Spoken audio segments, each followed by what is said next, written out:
Okay, I'll call the meeting to order the September 12, 2022 Forest Grove School District Board of Directors meeting is called to order at 5:30 p.m. Do a roll call vote. Members present, one board chair. Brad Farrell, vice chair. Hey, Greg, let's see. One in five. Valerie, you're a full board member. Mine is Brandon, student. Okay. Marcy. Narcy. Narcy. I'm here. Okay. Okay. Stand for the flag. Pledge allegiance to the flag of the United States of America, to the republic for which it stands, one nation, indivisible, with liberty and justice for all.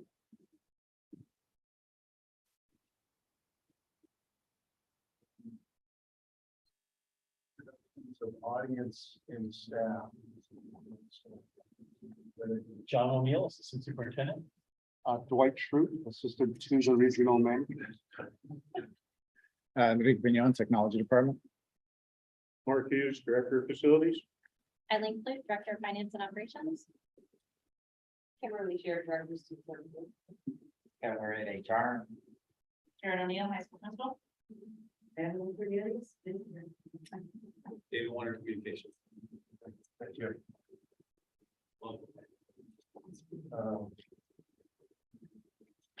Okay, approval of tonight's agenda. Oh, I'll make a motion that we approve tonight's agenda. I'll second it. Any discussion, comments? A roll call vote, so I'm a yes. Yes. Yes. Narcy. Narcy. Yes, yes. Your voice is really soft, Mark. I'll speak out. Okay. Sorry. Remember how it was felt, Brad, that's why. Time for you. It was hard to hear, yeah, it was kind I can hear Val. of. Of course you can hear that. Lord. Okay, we've got, well, Are we gonna swear Yeah. mine in? Or- that's coming up, it's under presentation, but Yeah. finally, if you have a report for this meeting or any? So sports games are happening this week. We did have a welcome back rally, which went really well. A lot of the students liked it since they've never been able to go to one. Other than that, the first football game went well. Well, no, I was like, But- for my lady. I'll also that the student session was really good. Other than that, I think the biggest glad to be back. Yeah. Thank you, and we will do the oath for my. Okay, Mr. Parker. Yeah. Correspondence, calendar notes, recognitions. Perfect. Just on calendar notes, you'll notice that on Saturday, we have the corn roast. So I'll be introducing our new staff to the community at about 11:15. If you're out and around and feeling like corn and or meeting some of our new teachers. It's fun. Again, it's a great tradition and it's fun to actually be back at it. So we're looking forward to it. Tomorrow, on September 13th, 4 to 6, we're going to do our board goal setting meeting will be here. So just making sure the folks have that rolling. We've got some back to school nights. You'll see there, Joseph, Gail, Cornelius, and Cornelius already been there. So This is a different thing. okay, that's what I would say, yeah. And then Forest Grove High School is on the 28th. Homecoming parade is back on October 7th. So again, looking forward to already where the district office is lining up our staff and getting ready to kind of reinstitute a nice tradition. So those are kind of the calendar notes. Wanted to just talk a little bit on my comments today. So we've had a really positive. Don't want to jinx it, but Just right now, it looks like as I'm walking around buildings, I think it's much more of, staff's in a really positive place right now. Kids seem to be in a really positive place. I think part of that is it feels normal. It feels like we're falling back into some normal patterns for school. So really, we've got to work this year. Again, we've got to figure out where kids are at, identify the kids are behind, get them interventions, improve core instruction. But it just feels good to be back in session. I'll say that sports and activities, I was at the football game on Friday night, and yes, the score wasn't what we wanted, but it was great to see a marching band on the field marching and kids enjoying themselves. The dance team got out there. They have probably 30 folks on the dance team. I know the jazz club, the jazz band, which last year had about 14 kids, is now has about 30 kids. And so it's just good to see the activities and the things that kids are loving to do rolling. Volleyball team is off to a great start. So it's been fun to kind of watch them and see some of the things that they're doing. So like I said, it just feels like we're returning to normal. And like I said, there's work out in front of us, but it sure feels good to just be doing school again. I wanted to show some pictures of calc for everyone. So over the summer, there was a second floor calc that we've now turned into classroom space. And I wanted to show folks, I walked through Kate the other day, and then I've walked through a couple of community members to see it. But it's really a transformational. Yeah. Wow. Can we do that at the high school too? While we're waiting for this to come up, I do want to just give Mark and Eileen both some serious props just about what happened this summer with the high school and us being able to open on time with basically 3.5, 4 weeks of time to tear down the whole.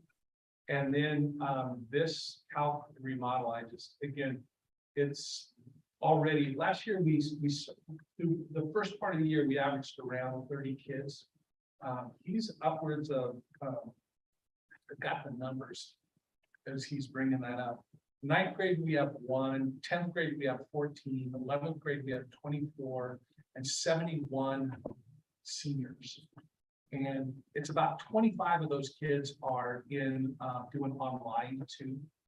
But that's still that number of kids and the this space, it's exactly what we were talking about. This is it in a high school of 1,950 students, there's lots of kids who need alternative options. And so this is the upstairs hallway. And if you remember the old the hallway was about 3.5 feet wide. And so it's just the openness of as you come into the upstairs, these are actually the hallways. This is being in the classrooms. This will be kind of some common areas, some gathering areas. Kids will eat there. There's a lot of different pieces there. You want to go to the next page. And then kind of looking at the classrooms, there's 4 classrooms that we built upstairs and they're all very large. Like I was surprised by kind of the space that we have up there. And he's running basically upstairs is kind of the all school proper. And then downstairs, they're working more. There's basically 1, 2, 3 smaller classrooms and 1 kind of regular sized classroom down there. And what they're doing in the bottom floor is a lot of the work as kids are coming in and they might not yet be ready to do the 9 to 3 o'clock. There may be some digital portions. There may be some working individually with folks. So they're doing a lot of that work in the downstairs. And like I said, already things have really changed and are evolving at college. They will, the first thing that they, with a couple of community members I took through there, they talked about, hey, what are you doing about the name? Because this has changed and the name should say something about that. And so Tim will go through a process with the kids, with parents, and talk about what the name of this space will become. But I just, again, wanted to highlight Mark. It took me like 12 months to get a refrigerator. So the fact that we were able to get this thing done is amazing, both at the high school and in Cal. So I just couldn't be happier when I saw the space. I was overjoyed with what we might be able to accomplish there. The extra FTE that we've hired in there is already beginning to take off. Like I said, there are basically 100 kids, including the digital right now. So I feel pretty good about that. So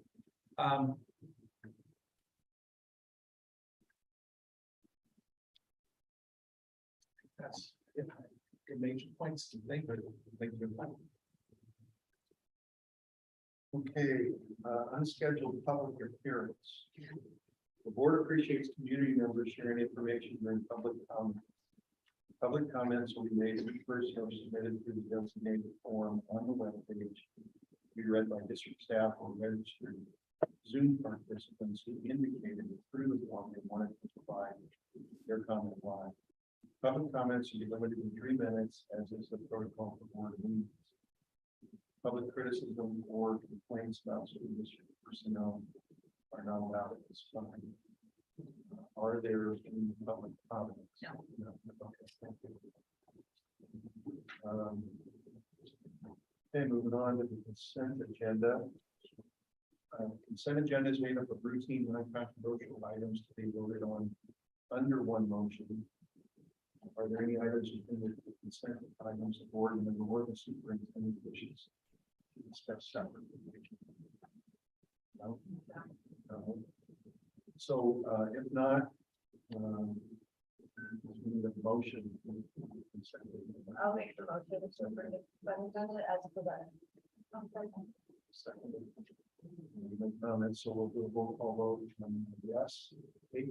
Yes. Brad? Yes. Val? Yes. And Narson? Yes. Okay. That passes. Thank you. So let's see, under presentations. Yeah. This is my Okay. swear her in. Right. So we'll swear Miley in here. So Miley, if you can repeat after me. Okay. I, Miley Vernon, will support the Constitution and the laws of the United States. I really want to support. Sorry. Okay, I, Miley Vernon, will support the Constitution I'm Ariana Vernon, who support the Constitution and the laws of the United States and the laws of the United States and the state of Oregon, and the state of Oregon, and will discharge the duties of student representative and will discharge the duties of student representative to the Forest Grove School District Board to the district school district board to the best of my ability. to the best of my ability. And congratulations.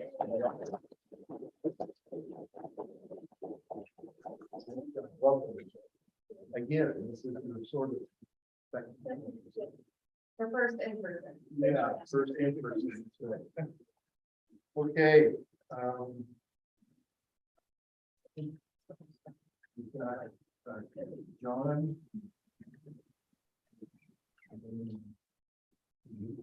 Yes. Bear with me. Okay. More paper. Okay, John. Very small print. Hot off the presses from today. So this is our enrollment report. It's the same format as years prior. You take a look at the numbers and they look really, really good concerning class sizes. The 10-day drop, as you know, will be September 20th this year. So that will really clean up the numbers. But today was the second day of kindergarten. So our report down at the bottom right-hand corner is budget comparison, just like we did last year and the year prior to actual numbers. And so at the K4 right now, we're down 103 from budgeted. 5-6, we're down 25 from budgeted. 7-8, we're down 16 from budgeted. And 9-12, we're up 63 from budget. Again, these numbers historically tend to increase all the way up until October 1, and which is our historic high point in our district, and then they slowly, steadily drop off at that point. But we're looking at greater clarity, grades 7 through 12, because right now that's a very hard time to get head counts. The elementary is a lot easier to do that. But if you look at page 2, just a reminder of this enrollment summary. On that page, you can see it broken out by pre-K 4, 5, 6, NAMS, and the high school. And you can see going across kindergarten, you see 18.3 class size average for the 4 kinder teachers in Cornelius. And if you go down to the bottom, 19.4 is the total average for the whole district 9th grade. And it goes grade 1, 2, 3, 4. 5th grade and 6th grade, I'm a little bit rusty at this, I crossed out 6th grade. Whoops, that's Echo Shaw. Does that make sense? Those are the class sizes there. And if you look at the Echo Shaw, 25.5 for 5th grade and 24 for 6th, and then scroll down to the Tom McCall, we're right in that same average in terms of class sizes. You can see Tom McCall West is 24.7 to 1, and Tom McCall East is 25.6 to 1. You add those together, overall Tom McCall right now is 25.1. Those numbers are pretty accurate. They will clean up a little tiny bit, but they are able to get an accurate head count for the school. NAMS in the high school is much more difficult. We need to wait until September 20th when we do a 10-day drop. And then on Monday, September 26th, that's our next school board meeting. Someone will be here. David and I will be here, likely virtually. But we will go over the enrollment count for you with cleaned up numbers at the 7 through 12. Are there any questions? Can you remind me, John, the T ratio and adjusted? Yeah, adjusted FTE is where we have more, all of our classes inputted overall, but That's including the graph. So NAMS, it's a 0.86 is, so there's 14% that are not teaching. And then at the high school, it's there's 0.25 aren't teaching. So that's the actual, what we would expect to see in most classrooms. The actual number of students. Yeah. Because the other one is a lower number, but maybe That's actually what we find out. okay. But because secondary has that prep, Wait. I believe that's. Right, elementary prep is included in their day because that's push out to music and PE, so those teachers aren't included in those numbers. Whereas at the secondary, you have all of the licensed staff included, and so you have to account for the fact where when teachers aren't with students, those students are somewhere else, so it actually inflates the class size. So we look at it both ways. It's a little hard because again, yeah, PE classes of 50 or 60 and we have other courses at 15. So that is a number that we would expect kind of the worst. So, okay, that's what I always saw. The course is like English, arts classes where you really, because electives are up for everyone. Absolutely. So, would it be fair to say that, let's see, in high school, the 32.7 will be sort of 4, like the George average class size? Yeah, I pulled all their class sizes late last week. And I was looking through them. Again, it's really hard right now to tell because of the 10-day drops. But I don't know, here it is here. What did you say kind of your language arts class sizes like right now? I'm sitting here between 28 and 31 roughly. Yeah, So that's kind of the number that we're talking about. yeah. Okay. Good, pretty good. And we have not balanced yet, because that makes sense. You can see that. That's what my question. was We're gonna going be to about balance. 22 and 29. Exactly. So that needs some work. Absolutely. And at the elementary level, it's a little bit harder once they get started with teachers to do the balancing, but the principals are very intent on looking at this report and the counselors when they place incoming students to balance. So do they do that at the high school and secondary schools? Like, I There's, mean, if you have, I don't know, an art class and two different teachers and one teacher has 30 and one has 20, are they gonna try to balance that? Yes. Yeah. Yeah. Not always possible, depending on if you're talking about singletons or doubletons, you know, and just some of the kids' schedules are not a lot of flexibility. Yeah, depending but on- then I guess my question would be like on the teacher's side of things. So then with their next class, maybe the other art teacher has the higher Right. amount. Are we trying to balance that with the teachers as well? Yeah, It's so, not just about students, it's also about teachers. yeah, they do that. Again, there are conflicts. In trying to get kids into a schedule, so they will go through and do that. Especially this time of year, because kids are moving also. So as they move, they try to smooth that out. But sometimes it is always They're possible. going through schedule changes right now, so it'll balance. and they're referencing class sizes Yeah. live considering. But it will clean up significantly in the high school, middle school level, once they no shows, that students that have not attended a single day are dropped. It'll clean up. So by the next meeting, which is towards the end of The 26th, Monday, we'll have a new report. So Can we make it bigger? Yeah, I know, I was trying, yes, absolutely. Offense. So I do just need to say a couple of things here. One is that we budgeted at 24-1. And you're seeing a lot of numbers of 19s, 18s.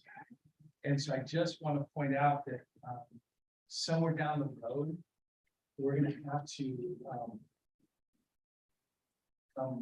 come back towards our numbers. We're right now, there's some SIA and there's some other FTE that we're using to kind of do this. But when I see numbers of an average of 19,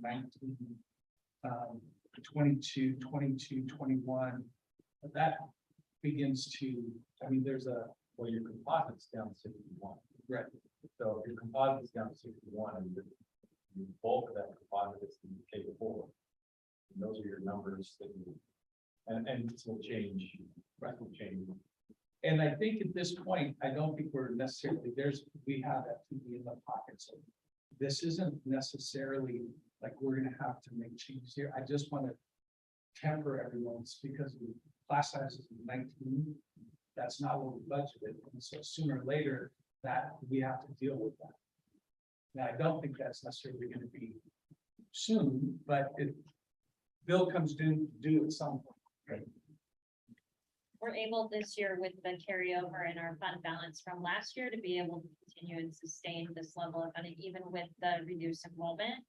But if we continue to see reduced enrollment, we will have to adjust staffing accordingly in order to go through the next budget cycle. And then we also have the new biennium that we'll have to consider with that. I do have to say, moving out of this whole 2-year thing that we just went through, it is nice to see those lower numbers, especially at that K4. At least for this year. It's not as exciting to see the -61. But in terms of class size and people's emotional health and mental health, it's nice to see. It will be challenging to come out of that, though. Okay, again, It will be challenging to come out of that, though, to yeah, it's adjust. hard to go, like, yeah. Yeah, we don't want to do that this year, but it will feel like a significant loss when that happens. and it Yeah, happens. so the mindset maybe we should be that, yes, this does feel good, but next year we'll feel like. So I guess my question about that is, right now we have like 11 COSAs. Are we just gonna have 11 COSAs forever, or at some point are we gonna say, hey, we want to keep our class sizes lower, and that's something we're gonna adjust? Well, I would tell you that TOSAs are doing great work. Us improving core instruction. And so I don't plan on moving away from TOSAs. But that is a question that's going to come up in the budget process as we begin to try and deal with this, right? It's like, where are we going to? Yeah, something has to get. Right, we will. we will have to look at what do we want, the average class size, what do we want to budget on, and then how do we begin to deal with that? So that will all become a question. I guess the other side of this might be things are going well in the district. And some of the kids that aren't in school that's right now might come back. Right. So that's a big, again, that's what we're trying to do here is improve core instruction right now. So that we can begin to pull those folks who have left and are doing other things right now. That is, and these lower class sizes for us to figure out which kids are behind, get them the interventions they need. That's all positive. That is a much easier thing for us to do with those. So we're on board with that. I just, again, needed to say it because there is some work for us out in the future. But we're not going to change any class sizes this year. I don't think so. So we'll just do this way. Yes, some bad happens, but no, right? No more bad. No more bad. Thank you. Okay, thanks, John. Thank you. And then I think, you're up for the next. Yeah. Programs. Yes, I guess Here we go. Have you got more paper, John? yeah, I do, if you want to read it off. I've got one, in case this doesn't work. Right? Okay, so, this summer, last summer, we had some really good fun. From the state, $2.7 million overall. We were keeping our fingers crossed that we would get this money again this year. We didn't get anywhere near as much, but at least we found out about it on April 5th, which didn't allow a lot of time to plan. But these are the 3 grants that we received: the Summer K-8 Enrichment Grant, the Summer High School Academic Supports Grant, known as Credit Recovery, and Jumpstart Kindergarten Grant. Very few districts in the state received that. We were one of them because of our highly impacted at-risk student population. So we're very happy to see that.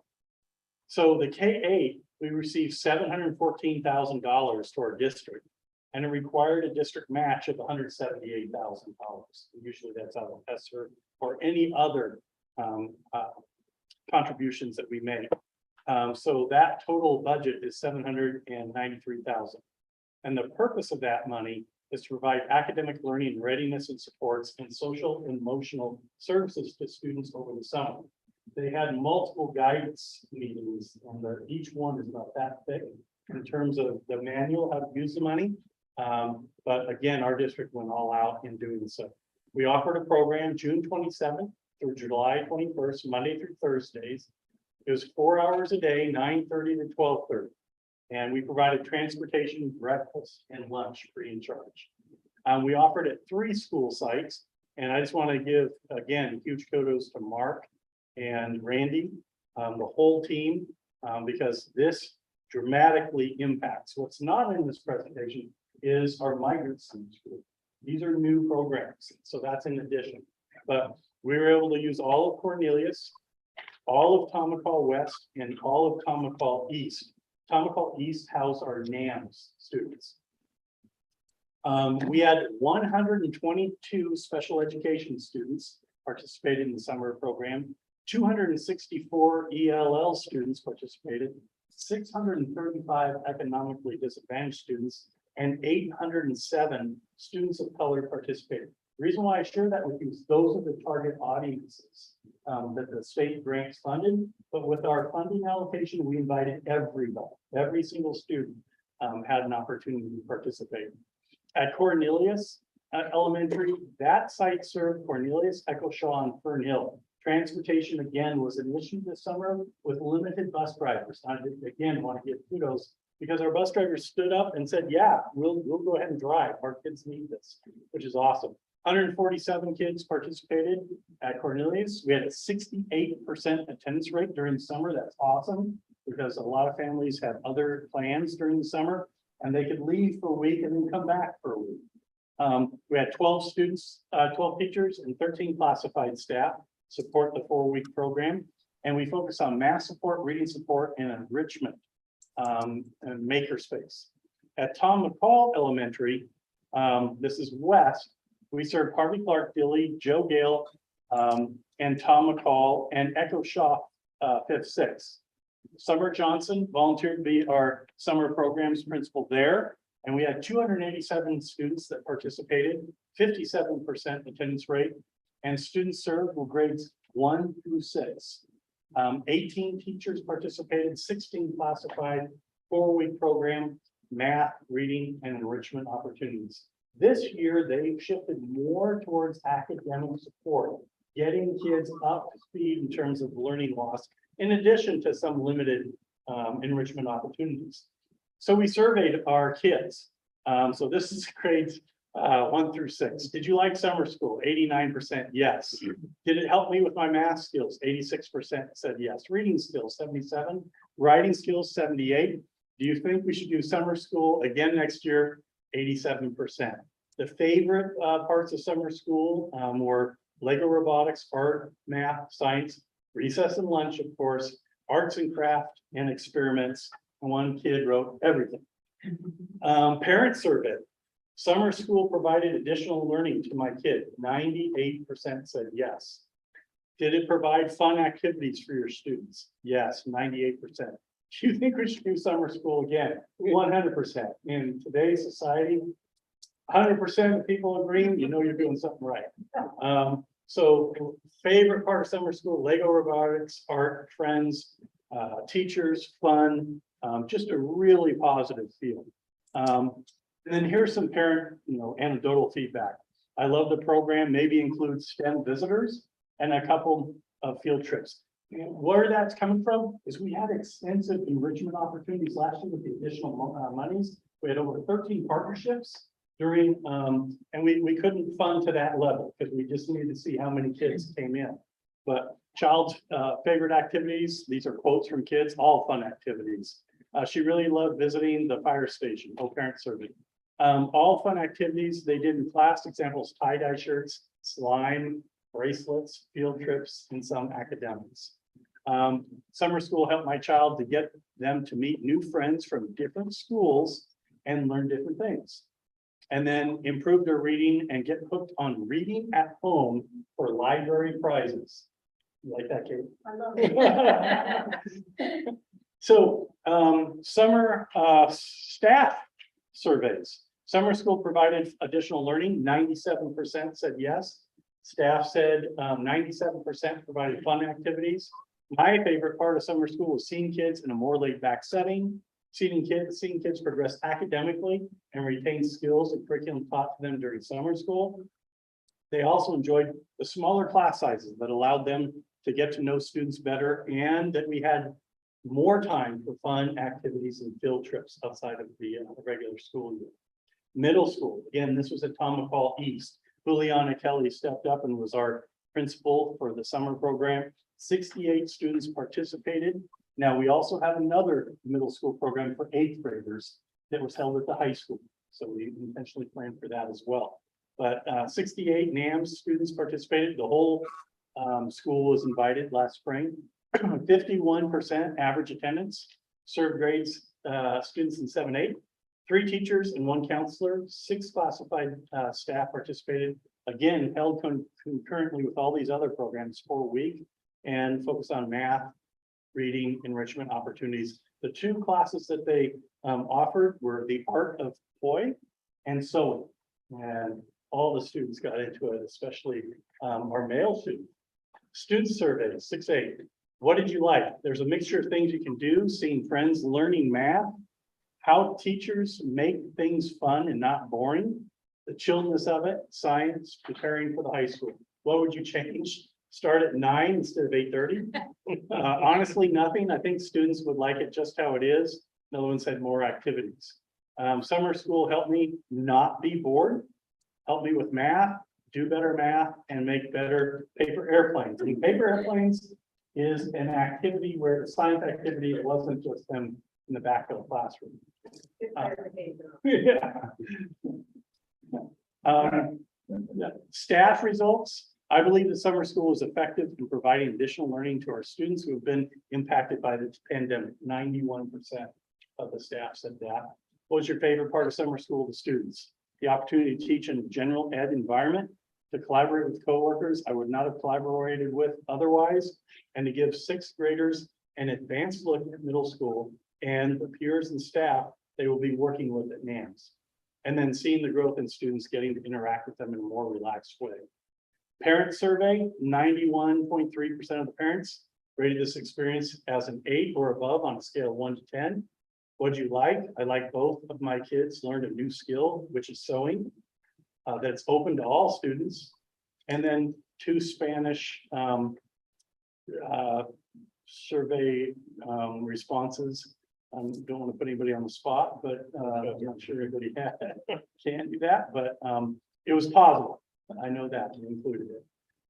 High school academic support team. All of the Forest Grove High School administrative team were there assisting and leading and supervising. Again, we provided breakfast and lunch. Brian Burke, though, was the lead contact for credit recovery. We had 474 students participating, grades 9 through 12. 22 of our teachers participated, 1 counselor, 5 classified IAs and secretarial support, 22 peer tutors, high school students tutoring other high school students, and they received either pay or community service. Over 728 half credits recovered and earned. 8 seniors graduated. After the graduation, 8 more. That's an over 2% increase to our overall graduation rate. And then 45 9th through 11th students that are now on track to graduate as a result. And here's classes recovered and credits recovered. Classes recovered is a blue line, credits recovered is a red line. You see 2018, 19, 20, and then you can see the impact of the dollars that we received 2021 and 2022. A huge difference there. And then here's another way of looking at it in terms of numeric. So here's 9th grade comprised 27% of our students participating, 10th grade 30%, 11th grade 29%, and 12th grade 14%. And on track, you can see that we reached at the end of August 79% on track compared to the previous year. We didn't hit the 11th grade on track. We're right there though, within 2%. And then 12th grade, huge increase, 80%. And then we have high school success 101. Remember the mandatory summer school? These were for students that were not successful at Neil Armstrong. And we use that criteria selection, English language arts scores, math scores, and grades. And the middle school staff worked with high school, and we invited 105 students. 67 students participated. Courses included reading, math, high school 101, culinary elective, and arts elective. Students received a 0.5 elective credit for attending 12 of the 15 days. 52 students received credit, and it ran the same time as the high school. This year, we were also able to combine and grade monies with for our music camp. And you can see for grades 5 through 8, we had 87 students participated, 6 teachers. We offered band camp, marching band camp, orchestra camp, mariachi camp, choir camp. 6 kids received performing arts half credits, and each one of those had a culinary performance showcase for their parents. Pretty exciting. Jumpstart Kindergarten, I was the district coordinator for the grant, as well as those other ones, but also elementary principals. Every school principal was the site coordinator for this new grant, new monies. Now, the new Jumpstart grant was for Title I schools, Cornelius, Echo Shaw, Fern Hill, Joe Gale. That pays $141,000 a year for this year and 2 more years. That's a lot of money. We braided the money with K-8. Remember the other grant? We only did 1 through 8. This is where we build the kindergarten monies very intentionally so that Dilley and Harvey Clark students can attend. Any student in kindergarten, entering kindergarten, all of them that were enrolled were invited to attend. As you know, we started this on our own through Title IV monies, before pre-pandemic, but it was 3 days, half days, remember? These days are 9 to 3, full week, and expanded funding allowed expanding programming. Here's the program goals set forth by ODE, provide students and their families a smooth transition, create critical relationships that affirm a student's sense of belonging and connection, increase students' emotional and related readiness skills, cultivate strong sense of comfort and confidence in the families to school environment, and navigating school system as a valued partner in the child's education, and prioritize students of poverty, multilingual students, migrant students, and students of color. So we offered a full program at all the schools, open enrollment to all. The week prior to the 30 hours of classroom, we provided 10 hours of parent outreach, home visits, come in, Zoom with the parents. What was really cool is speaking with our kinder teachers. I spoke with 3 of them when they did not have parents in front of them on Wednesday and Thursday of last week. And what was really neat is they had, all 3 of them happened to have 15 of their entering kids they got to know during this week, and the parents, without any other kids in the building, all the routines, breakfast, lunch. So really positive. And the goal for the program for the state was 90%, we get 82% average daily attendance. We had 246 kindergarten students participated out of 386 registered. All were invited, that's 64%. All 6 schools participated. Cornelius, 4 teachers, Dilly, 2 teachers, should say Fern Hill, 2 teachers, Echo Shaw, 3 teachers, Harvey Clark, 4 teachers, and Joe Gale, 4 teachers. That's how many kinder classrooms we have at each of those schools. And then here's the student feedback. Did you like Jumpstart? 95% said yes. Favorite part of Jumpstart, Play-Doh and recess. Do you feel ready for your first day of school? 100%. Do you have at least one new friend? 93% said yes. Student comments, I learned to write my name, which is huge. I learned playing and making new friends, and I have new shoes. I'm not sure where that came from, but they wanted to share that with us. Parent feedback, do you think we should continue to offer Jumpstart next year? 100% said yes. Does your child feel ready for your first day of school? 97% said yes. Parents also stated their favorite part was small class size of classes. My child didn't feel overwhelmed. My child was able to experience a school routine without all the other students in other grades, and then also making new friends and meeting new teachers. Jumpstart staff, 100% agree it was an effective soft start. 97% of our staff felt it provided good orientation. 97% are better informed about classroom placements for the year and grouping of kids. And then staff comments are there. By the end of the week, many of the students were anticipating the schedule and remembering about raising their hands, listening to the teacher when they were talking, and could actually walk in a line, etc. It was really great getting to know the kids, even if just a little bit, and have some contact with families.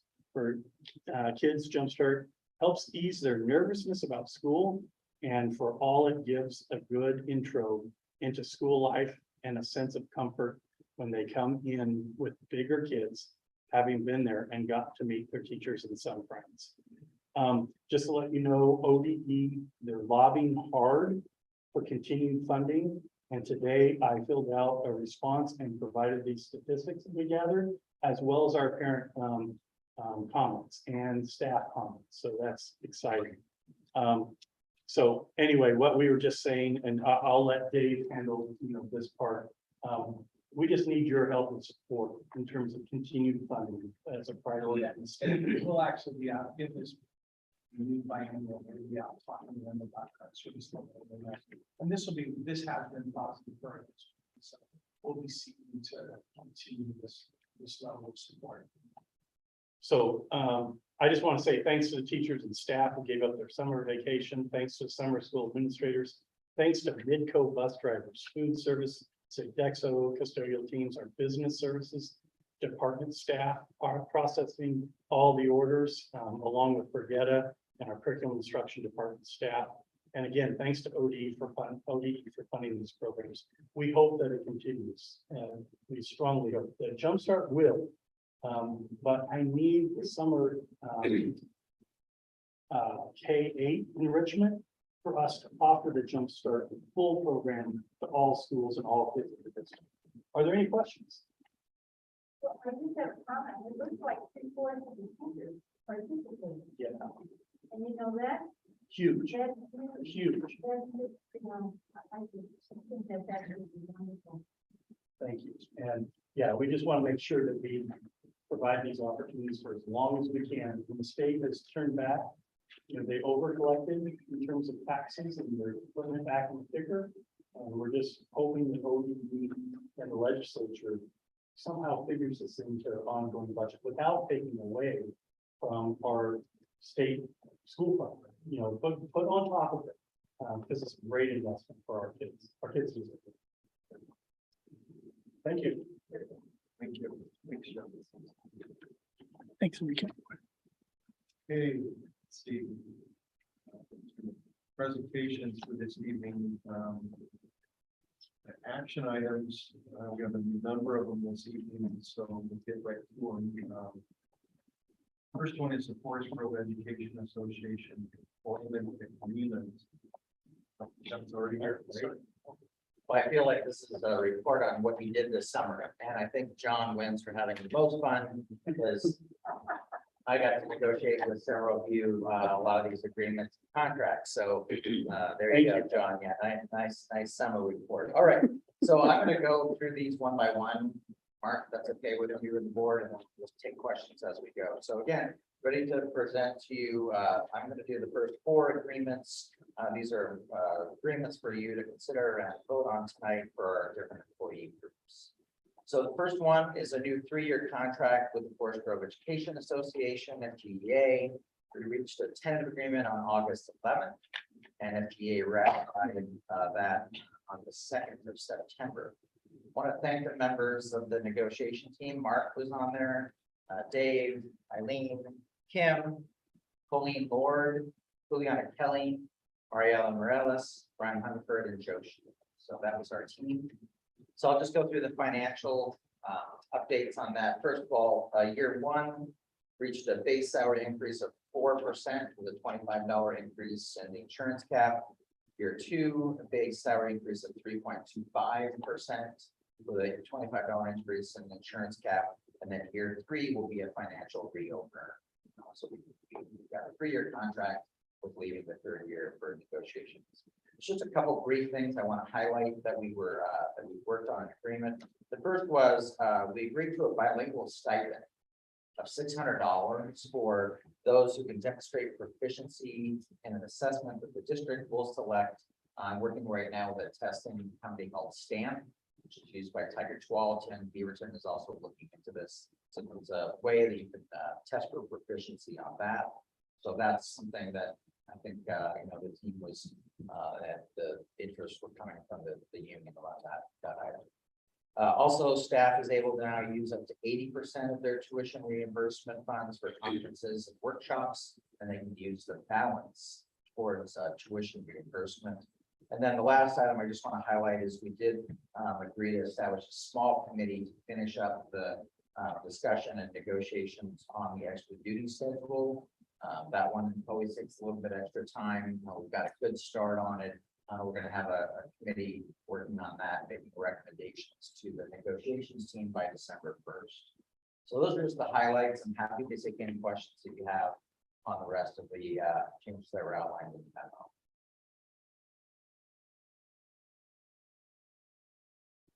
Okay, I'll let you decide on that one. Sure. Okay, I move that we approve the attached proposed 3-year FGEA employment agreement with certified employees for the 2025 through 2022 through 2025 school years. I'll second it. Discussion. We'll do a roll call vote, so I'm a yes. Brad? Yes. Kate? Yes. Val? Yes. And Darcy? Yes. And then motion passes. Thank you. Okay, I'm back again. Next. Number two. Second is, you're gonna see a lot of similarities. I'll try to speed up a little bit more, but, this is again a 3-year contract with the classifieds with the Oregon School Employee Association. Again, our summer, right, August 17th, we reached a tentative agreement and the membership ratified it on September 6th. Again, I want to thank Brad for serving on this committee, Dave, Eileen, Kim, Troy Fisher, and Joe Shields. So again, financial terms, exactly the same, 4% financial base salary increase in year 1 with a $25 increase on the cap. Year 2, base salary increase of 3.25 with $25 increase in the cap with a 3rd-year financial reopener. Again, just want to hit the couple brief highlights on this. We also came to an agreement with them on a pay differential for, again, a bilingual proficiency. It's going to be a 25-cent per hour increase for those that pass the proficiency. And these are annual, by the way. I didn't mention that last time. Once you pass the test and establish proficiency, then that you don't have to take it again, and it goes on forward from there. So, and then the last thing just to highlight is we did work with our classified union around Juneteenth. And due to the fact that for 12-month employees, we didn't want those folks to lose pay. We did negotiate that only those employees who work that day in their work calendar would get that as a paid holiday. Otherwise, it's an unpaid day. So I'd be happy to take any questions. No. No, that was gonna be my question. I'll make the motion. I move to approve the 2022-2025 OSEA employment agreement as presented. Second, And moved and seconded, any discussion? No? Question?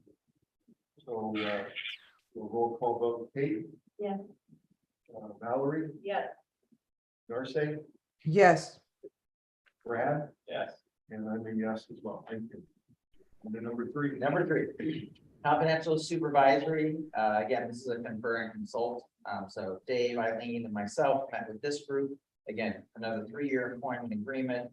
The financial terms, I'm not going to repeat them. You can see them all in there. They're the exact same as what we covered on the previous 2 groups. I can repeat it if you want me to. And then the Juneteenth holiday only for 12-month employees whose work calendar includes that day. Would be a big holiday. Happy to take your questions. Don't see any. Okay. I move that we approve the proposed 3-year employment agreement with the confidential supervisory employee group for the 2022-2025 school years. Second. Moved and seconded. So, any comments, questions? No. So roll call vote. I'm a yes. Narcy? Yes.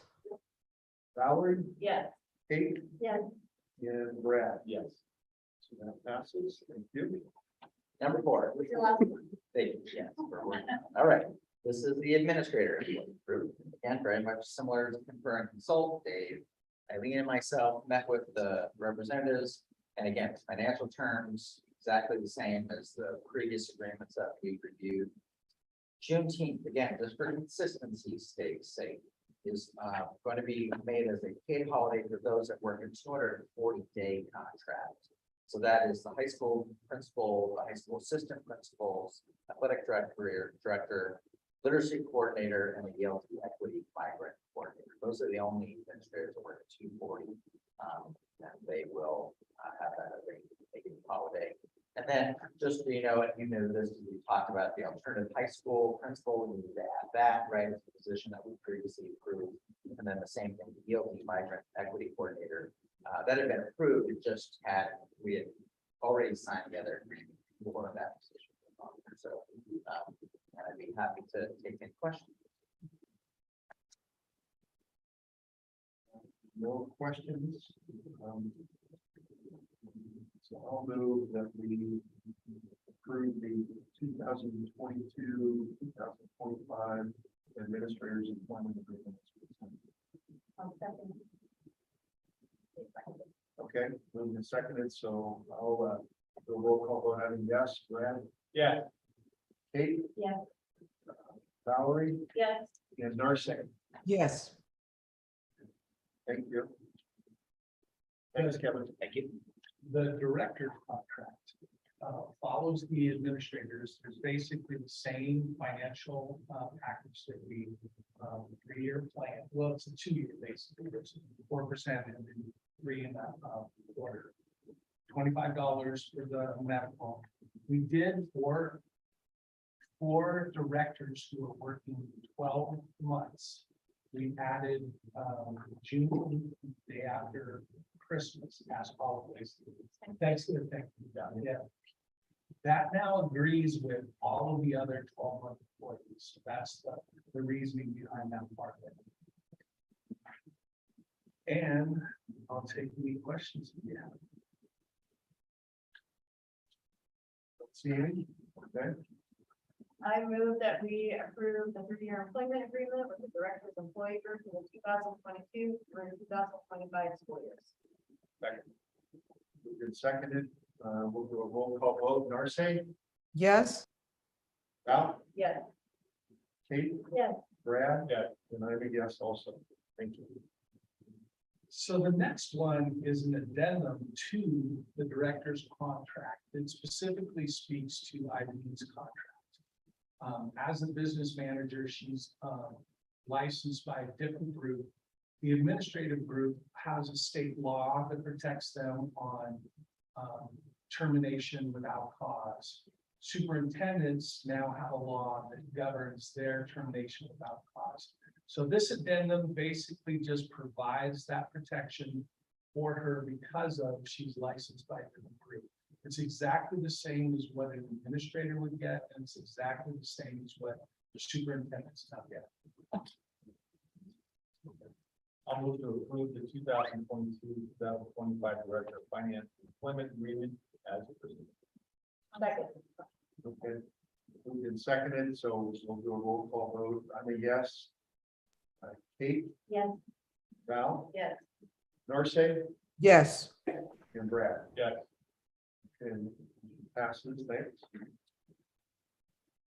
Assistant superintendent contract. On June 30th, when we had our last board meeting, his contract ended June 30th. So we wrote an addendum to his last contract that said that as soon as we settled with these other groups, we would come back and look at his contract. John's contract has the same financial package that everybody else does, 4% COLA, $25 increase in medical. His vacation days stay the same as they were last year. That looks a little different, but there is actually no change in real fact. And then it's 1-year contract. I move that we approve the 1-year contract agreement with the assistant superintendent / chief academic officer for the 2022-2023 school year. Okay, moved and seconded. We'll do a roll call vote. Narcisse? Yes. Valerie? Yes. Kate? Yes. Brad? Yes. And I'm a yes as well. And the last one here, I think, is the superintendent contract addendum. And it's in the packet. The agreement provides the same salary and insurance increases equal to all other employee groups, and then it does add 5 days of vacation. Also changes the term and changes the termination without cause to align with a new state law that dictates that.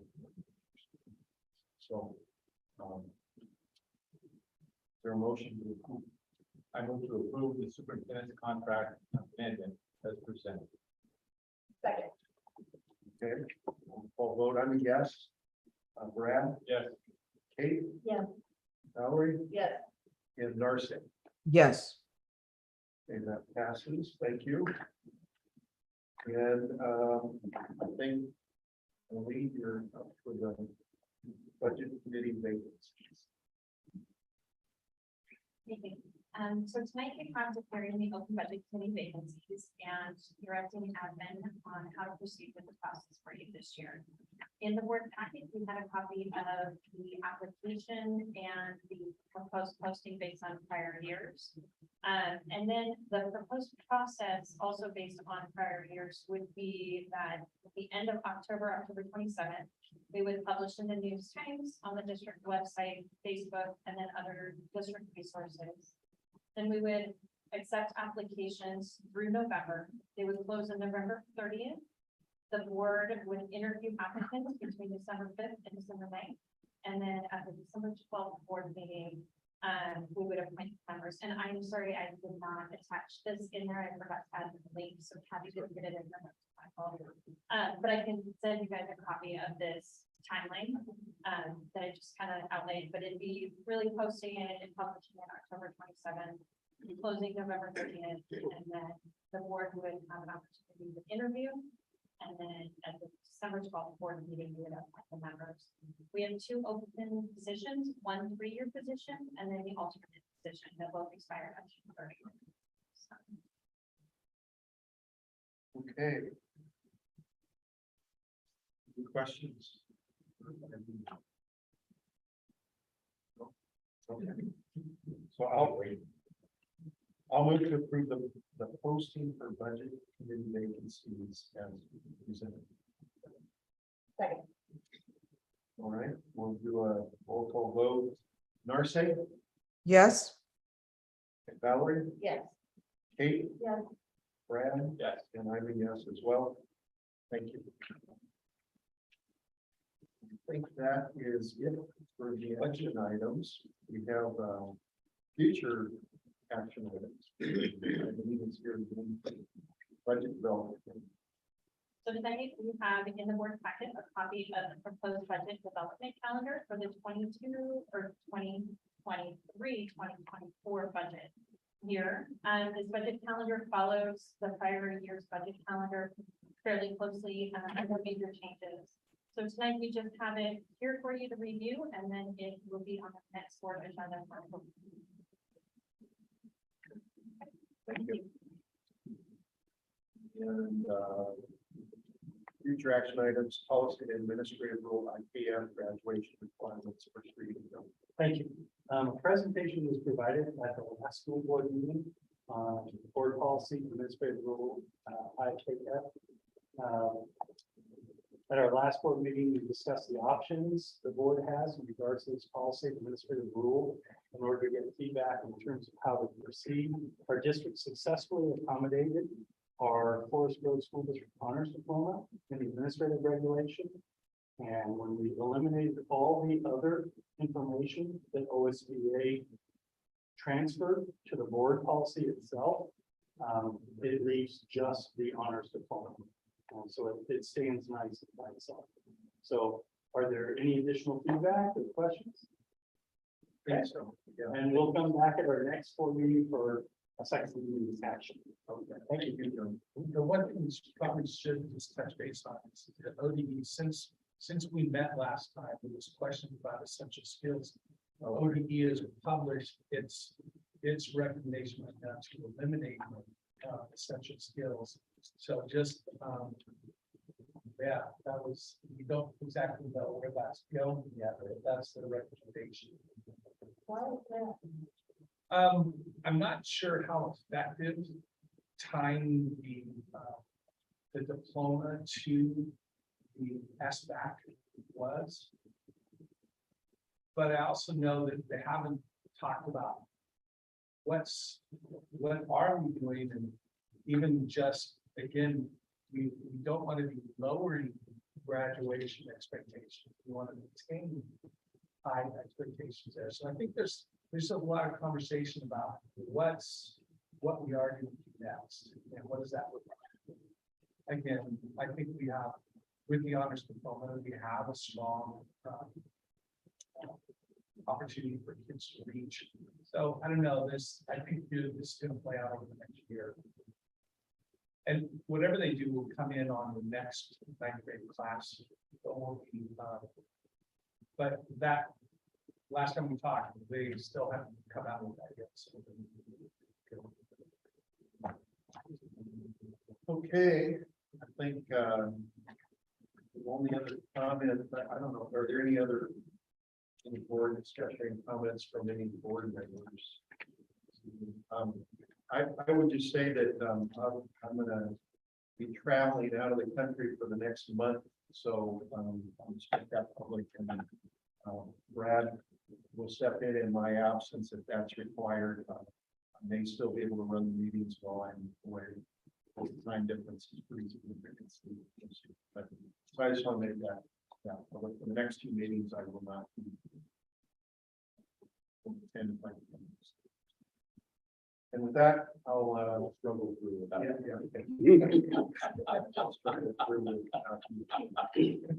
So with that, I'll close the meeting. 6:35.